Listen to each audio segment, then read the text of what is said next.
Shalom, saudaraku yang dikasihi Tuhan, kembali bersama saya, Pastor Elias Marmata. Saya mengajak saudara untuk kita sama-sama datang kepada Tuhan, kita renungkan firman Tuhan. Tapi sebelumnya mari kita berdoa. Bapa, di dalam nama Tuhan Yesus kami bersyukur untuk kasih kebaikan Tuhan, pemeliharaan Tuhan, kesehatan yang Tuhan sudah berikan kepada kami.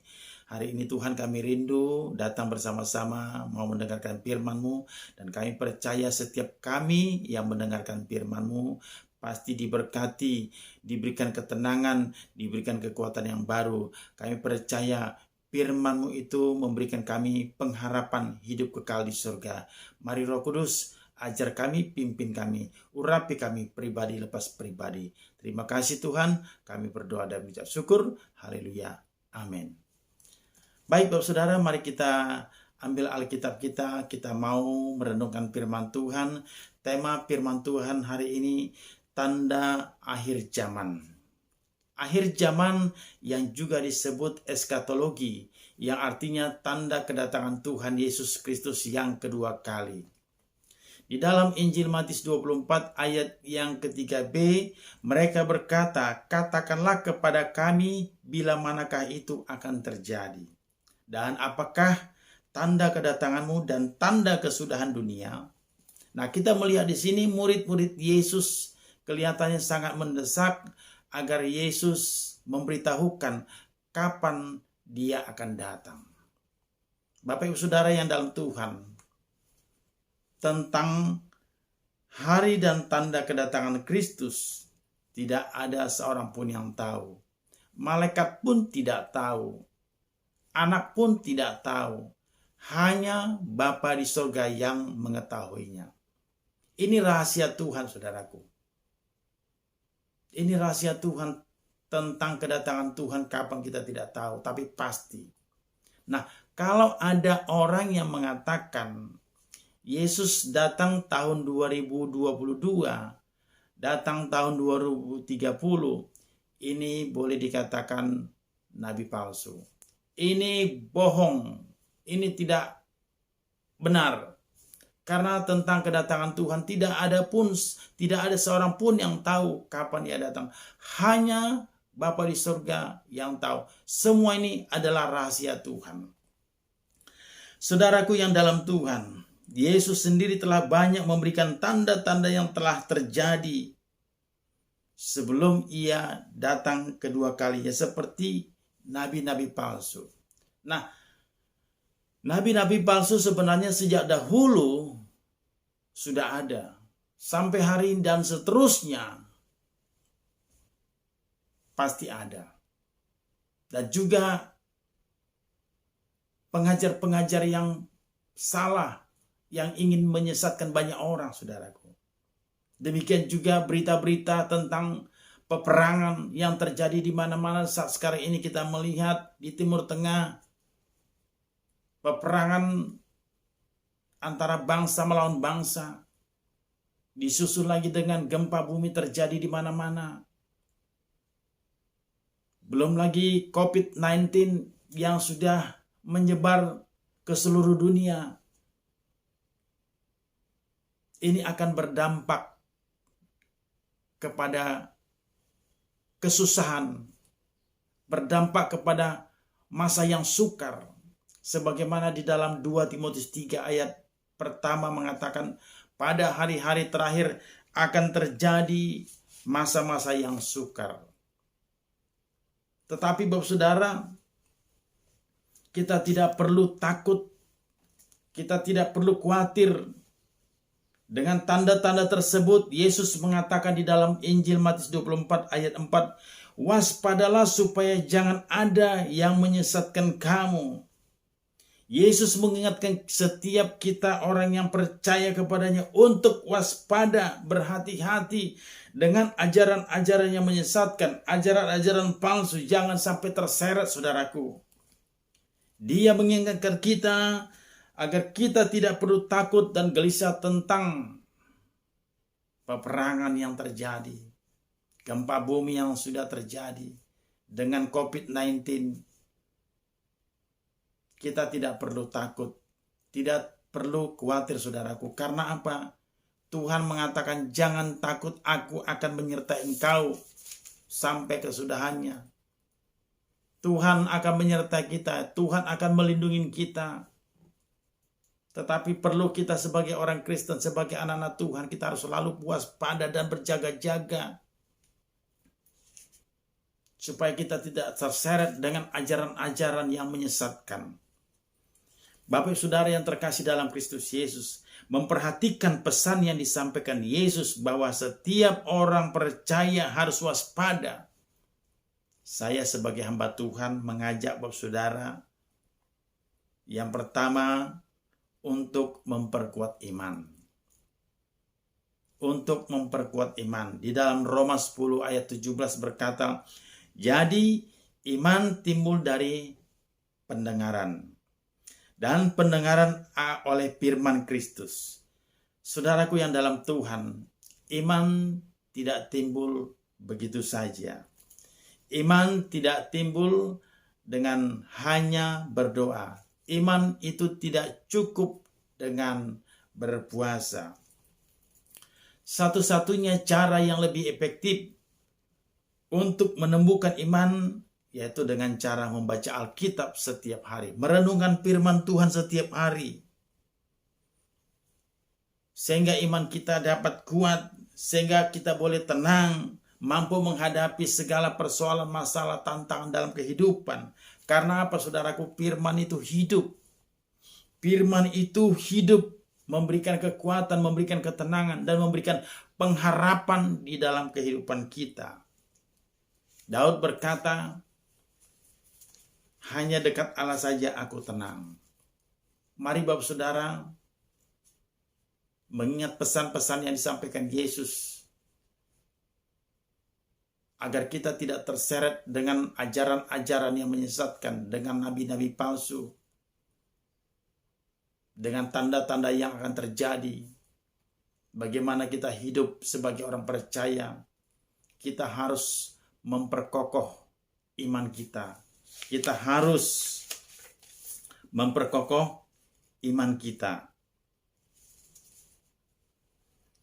Yang kedua, memperhatikan pesan yang disampaikan Yesus bahwa setiap orang yang percaya harus waspada. Nah, untuk itu Bapak Saudara, bagaimana kita agar tidak terseret dengan ajaran-ajaran yang menyesatkan? Yang kedua, saya mencatat di sini, untuk itu kita harus menyelidiki kebenaran yang alkitabiah. Di dalam Kisah 17 ayat yang ke 10 sampai ayat 11 mengatakan, Kisah 17 ayat yang ke 10 sampai 11 dikatakan, tetapi pada malam itu juga segera saudara-saudara di situ menyuruh Paulus dan Silas berangkat ke Berea. Setibanya di situ pergilah mereka ke rumah ibadat orang Yahudi. Orang-orang Yahudi di kota itu lebih baik hatinya daripada orang-orang Yahudi di Tesalonika, karena mereka menerima firman itu dengan segala kerelaan hati, dan setiap hari mereka menyelidiki kitab suci untuk mengetahui apakah semuanya itu benar demikian. Saudaraku yang di dalam Tuhan, perlu kita menyelidiki firman Tuhan. Nah, orang-orang Yahudi yang ada di Berea itu lebih baik hatinya daripada orang-orang Yahudi yang ada di Tesalonika. Ketika firman Tuhan disampaikan oleh Rasul Paulus, mereka dengan senang hati, dengan tulus hati mendengarkan firman Tuhan. Tetapi mereka juga tetap menyelidiki firman Tuhan itu setiap hari. Ketika mereka selesai mendengarkan firman Tuhan yang disampaikan oleh Rasul Paulus, tetapi mereka juga tetap menyelidiki firman Tuhan, tetap menggali firman Tuhan. Artinya, firman yang disampaikan tidak hanya untuk didengarkan saja, tetapi mereka tetap teliti. Sangat disayangkan, saudara, ada banyak orang malas.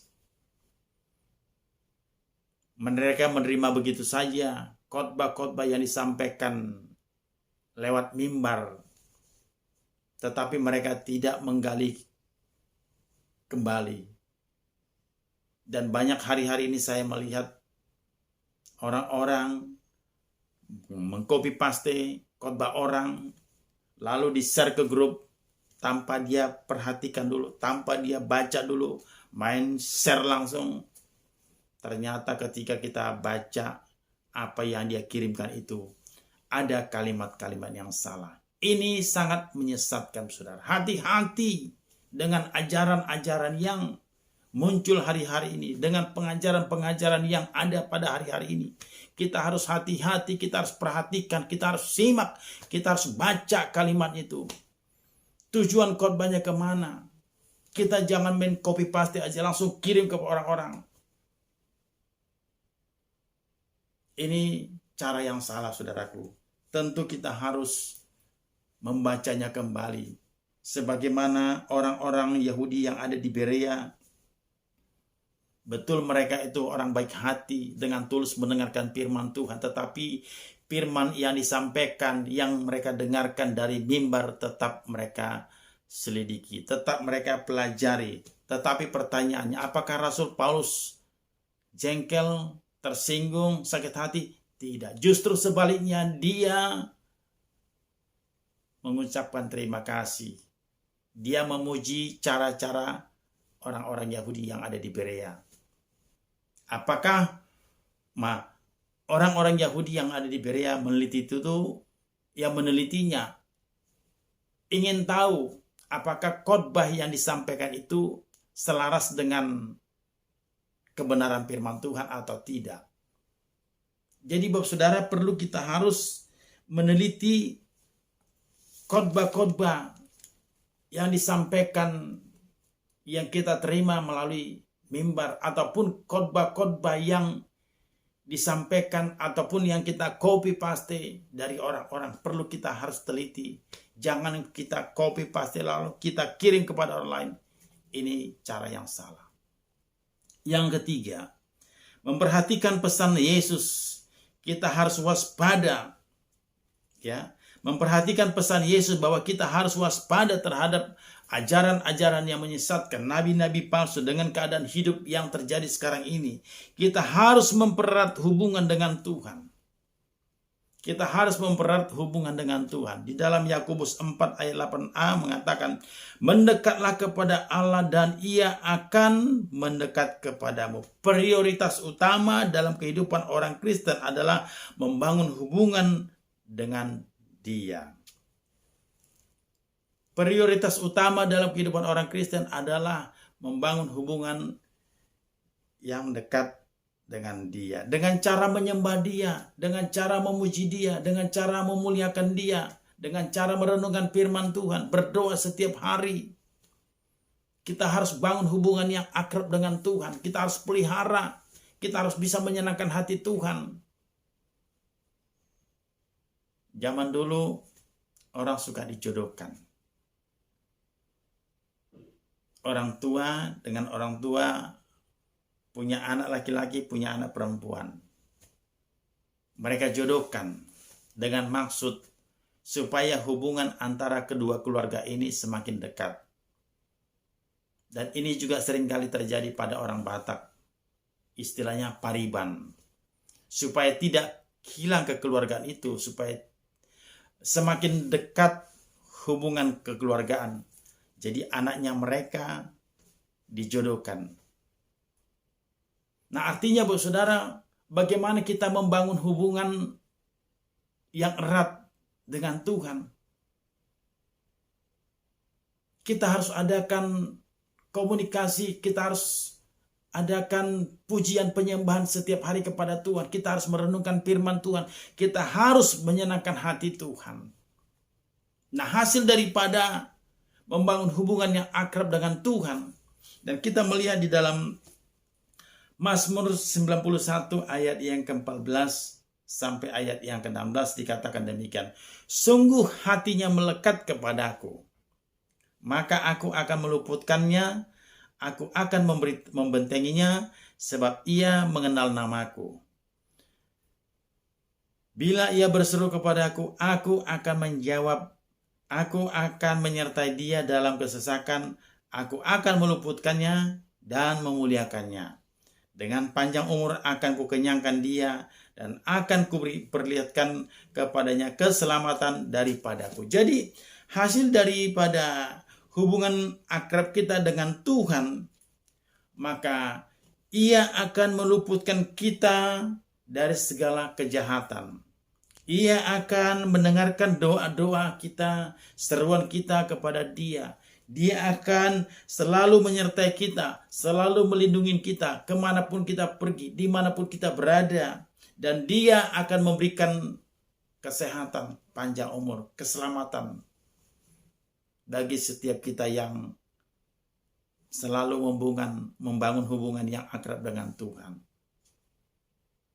Mari Bapak Saudara, kita selalu bangun hubungan yang akrab dengan Tuhan. Peringatan yang disampaikan Yesus supaya setiap orang yang percaya harus waspada terhadap ajaran-ajaran yang menyesatkan, nabi palsu, terhadap tanda-tanda yang terjadi, bahkan akan ada yang terjadi lagi lebih dahsyat lagi. Tentu kita harus memperkokoh iman kita kepada Tuhan, mempererat hubungan yang akrab dengan Tuhan. Kita harus selalu menyelidiki Alkitab setiap hari, membaca firman Tuhan dan merenungkannya, sehingga kita tahu mana yang benar, mana yang tidak benar. Ini penting, Saudara. Saya percaya melalui renungan firman Tuhan pagi ini, setiap saudara yang mendengarkan firman Tuhan dan melakukannya dengan sungguh-sungguh, Tuhan pasti berkati, Tuhan pasti pelihara, Tuhan pasti lindungi. Dijauhkan dari segala sakit penyakit, dijauhkan dari segala malapetaka. Dan kita percaya Tuhan senantiasa menolong hidup kita. Dia senantiasa memberkati kesehatan kita, dan bahkan kita diberikan panjang umur. Doa saya menyertai saudara, apapun masalahmu, sakit penyakitmu disembuhkan, keadaan hidupmu dipulihkan, anak-anakmu diberkati, pintar cerdas, usahamu diberkati, selalu sukses.